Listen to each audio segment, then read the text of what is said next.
안녕하십니까. 2023년 1월 28일 최명무의 팩트 시작하겠습니다. 오늘 이재명 민주당 대표가 검찰에 출석을 하죠.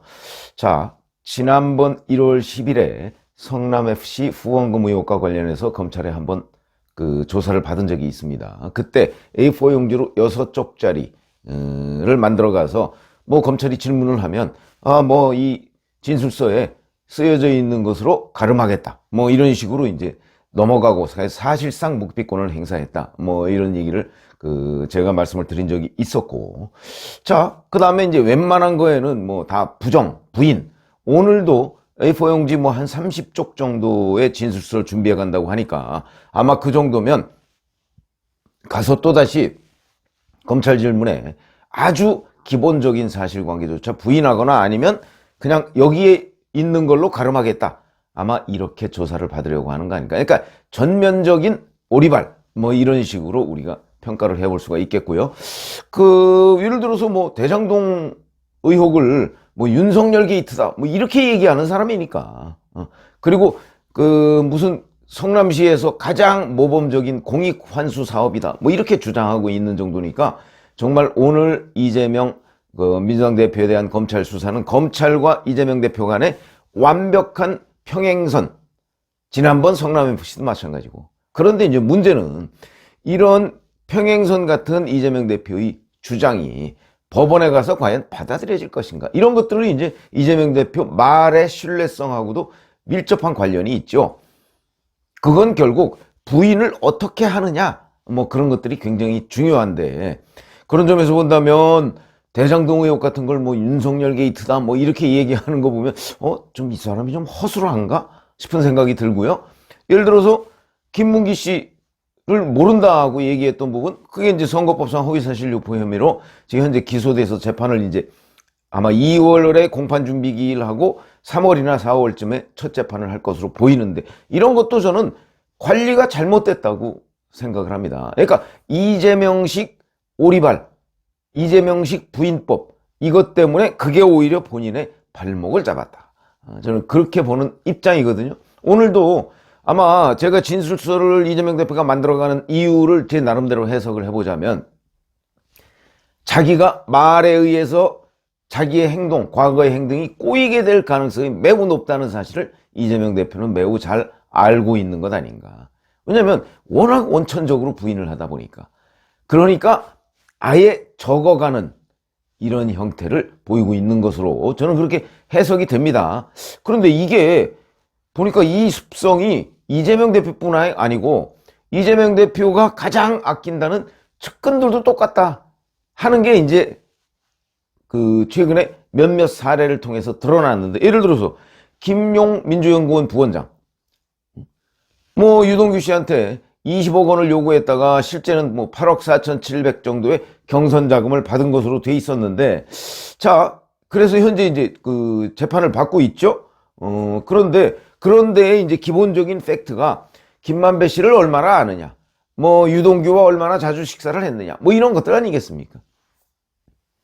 검찰 조사에서 2014년 6월쯤 이게 이제 이재명 성남시장에 재선되는 해입니다. 그 달이죠. 이때쯤에 김만배 씨하고 자기는 식사한 적이 없다 이렇게 주장을 했습니다. 그러니까 검찰이 정말 식사한 적이 없어요? 그래서 이제 식사를 자주 했다는 그 가게, 그 주인을 불러서 조사를 해보니까 이재명 성남시장의 재선 전후에 정진상, 김용, 김만배, 유동규 함께 왔었다. 기억난다? 그럼 어떻게 기억나냐? 아예 지정된 방이 있었고 어떤 술을 먹었는지까지 다 기록이 돼 있다. 그리고 하도 자주 와서 유일하게 외상 거래를 해줬다, 자기가. 이렇게까지 진술을 했다고 합니다. 근데 이게 참 황당한 일이, 사실은 자기네들이 밥은 먹었다라고 얘기를 해도 밥은 먹었지만 그런 얘기는 안 했다. 왜냐면 이게 이 사람 진술에 신뢰성과 연관되어 있는 거거든요.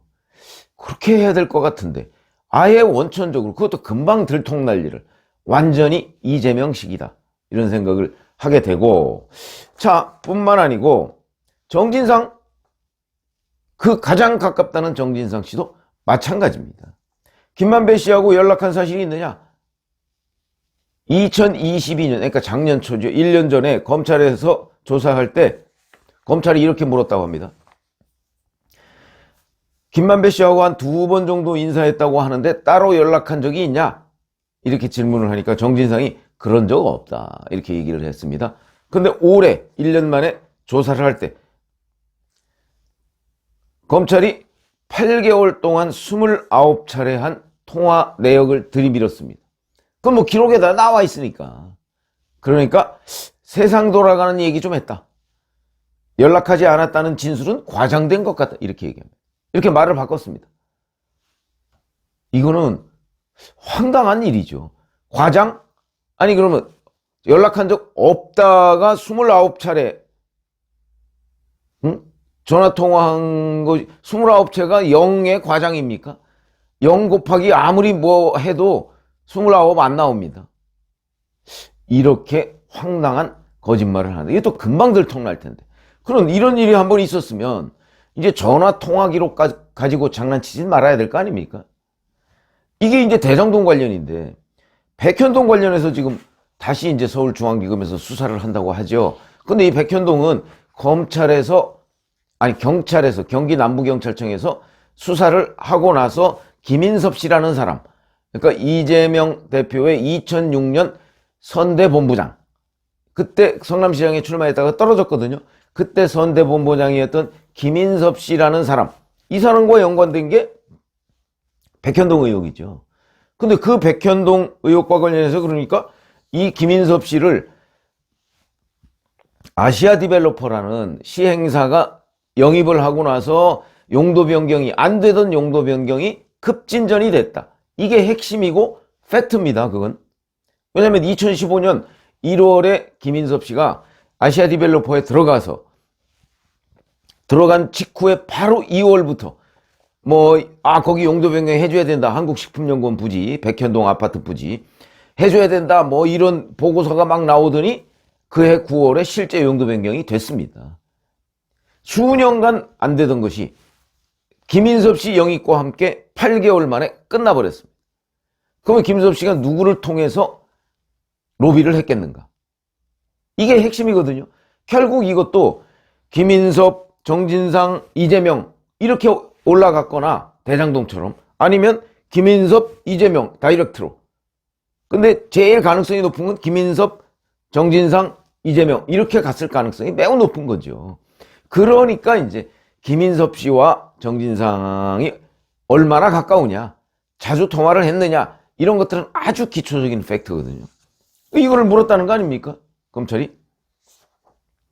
그렇게 물으니까 정진상 씨가 김인섭 씨와 백현동 사업 관련한 통화를 한 적이 없다 뭐 이런 취지로 진술을 했다고 합니다. 당연히 경기 남부경찰청에서 조사할 때 통화 기록 정도는 확보를 했겠죠. 그 통화 기록을 봤더니 바로 성남시의 정책비서관이었던 사람이 이제 정진상인데 그 시점 2014년 4월 1일부터 2015년 3월 31일까지 통화 기록을 쭉 뽑아보니까 여기 1년간이네요. 김인섭 씨하고 무려 115회 통화를 했다는 겁니다. 115회. 그럼 이 기간은 어떤 기간이냐? 2014년 4월 1일 이때는 김인섭 씨가 그 아시아 디벨로퍼 백현동 시행사에 영입되어 있을 때는 아닙니다. 그러니까 아마 이때는 다른 일로 통화를 했던 것으로 보입니다. 왜 다른 일? 그럼 다른 일도 범죄일 가능성이 대단히 높은 것이 그 성남시 주변에서 김인섭 씨에 대한 평가는요, 허가방으로 통했다고 합니다. 허가방. 그게 무슨 얘기냐면 김인섭 씨를 통하면 성남시를 상대로 한 모든 인허가 다 통과된다. 이런 거죠. 그러니까 저 사람한테 부탁하면 다 된다. 그럼 김인섭 씨는 누구한테 부탁했을까요? 당연히 정진상을 통해서 부탁을 했겠죠. 그러니까 아마 2014년 4월 1일부터 통화한 그 내역을 보면 이때는 틀림없이 다른 문제로 통화할 것이고, 그럼 이거는 이제 맞을 수 있죠. 백현동과 관련한 통화는 없었다. 이때는 맞을 수가 있는데 2015년 1월에 영입을 했다고 했죠. 아시아 디벨로퍼가. 그러면 그때부터 3월 31일까지 통화. 요게 이제 나눠져 있지는 않습니다. 아마 경찰은 가지고 있겠죠. 뭐 몇 월 며칠 몇 시부터 뭐 몇 분간 통화 뭐 이런 거 다 가지고 있을 텐데. 근데 이 통화 기록 자체가 2015년 3월 31일까지입니다. 아까 말씀드렸듯이 1월에 아시아 디벨로퍼에 영입이 됐고, 그 다음에 2월부터 본격적으로 용역 보고서, 백현동 그 용도 변경을 해줘야 된다. 한국식품연구원 부지 그런 용역 보고서가 나오기 시작해서 곧바로 추진이 됐으니까. 근데 그 시점에 115회다 그럼. 결국 정진상을 통해서 문제를 해결했다. 이 가능성이 대단히 높은 거죠. 그리고 정진상이 이재명한테 보고해서 봐줬다. 이런 거 아니겠습니까? 그렇게 충분히 추정이 가능한데, 자, 이런 부분을 백현동과 관련해서 통화한 적이 없다. 이렇게 부인하는 겁니다. 이렇게 되면 저는 지금 이제 대장동 의혹, 어찌 보면 이 대장동 의혹의 지금 가장 큰 거는 결국 유동규라는 사람이 입을 열기 시작하는 겁니다. 그게 작년 9월 말이라고 하죠. 근데 입을 연 계기는 바로 이재명 대표가 김문기 씨를 모른다라고 얘기하면서부터 강한 배신감을 느꼈다. 그럴 거 아니겠습니까? 대장동을 같이 일한 본인의 부하를 모른다고, 문제가 터지니까 모른다고 아예 원천적으로 잡아떼는 이런 스타일의 배신감을 유동규 씨가 느끼고, 그리고 나서 이제 뭐 감옥에 있어가면서 이런저런 생각을 하다가 이러다가는 내가 다 뒤집어 쓰게 생겼는데, 나중에는 이제 이재명 대표가 유동규도 모른다. 그러면 이미 유동규는 측근이 아니다. 이렇게 얘기를 한 적이 있었거든요. 1차 배신감을 거기서 느꼈는데, 그래도 그나마 의리를 지키다가 김문기 씨를 모른다고 얘기하는 걸 보고 이제 조금 있으면 나도 모른다고 할 판인데, 이러면서 차라리 이러다가 내가 덮어쓰지 말고 내가 저지른 범죄까지만 내가 처벌을 받자. 그럴 경우에 검찰도 나를 좀 선처해 주지 않겠어? 아마 그런 판단을 한 것으로 보이는데, 결국 이재명 대표의 이런 사람관리법, 그냥 자기가 위험해지면 다 모른다고 하는 부인, 결국 이게 수사 대처를 잘못한 데에서 원인이 있는 것 아닌가. 근데 바로 그런 스타일을 정진상과 김용, 아마 그래서 이 두 사람을 좋아하는지 모르겠으나 이 사람들도 지금 똑같이 하고 있습니다. 금방 들통날 일을 우선 오리발부터 내밀고 보는 거죠. 이렇게 되면 오히려 제가 보기에는 검찰로서는 수사하기가 쉽습니다. 우선 이 사람이 얘기하는 건 다 거짓말이야 라는 걸 전제로 추궁을 하고 들어가면, 그러면 결국 이제 기록, 인적 증거, 물적 증거 가지고서 들이미는 거죠. 그러면 그때마다 말을 바꿔야 됩니다. 아마 오늘 이재명 대표가 검찰에 들어가서도, 지난번 성남FC 때도 마찬가지죠. 계속해서 오리발을 내미니까 오후에 들어가서 네이버 내부 문건을 제시했다는 거 아닙니까? 정진상하고 만나서 뭐 이렇게 해주면, 후원금 내주면 우리가 뭐 해주겠다 하는 네이버 그 내부 자체 문건, 그러니까 정진상과 만난 뒤에 정리한 문건, 그걸 보여주니까 정진상이 그랬다는 건가? 뭐 이러고서 이제 당황했다 이런 얘기인데, 오늘도 그런 것이 있을 가능성이 매우 높죠. 어제 엊그제 검찰이 인적 물적 증거가 있다고 얘기를 했습니다. 그래서 이재명식 수사대처법, 제가 보기에는 너무도 부실하다. 그렇죠? 이 부실하다는 얘기는 결국 성남FC 뭐 그건 똑 떨어진다고 제가 말씀을 드렸고, 대장동과 관련해서도 이런 이재명식 수사대처법은 검찰에 가면 무력해질 가능성이 대단히 높다.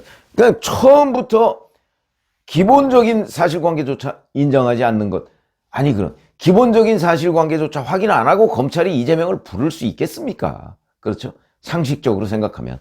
그래서 오늘 이재명 대표와 그 최측근들의 이 수사대처법이 제가 보기에는 이렇다면, 실상이 이렇다면, 그러면 뭐 검찰의 수사가 결실을 맺을 가능성이 매우 높다. 이걸 바로 이 대목에서도 볼 수 있다. 그런 분석을 해드렸습니다. 고맙습니다.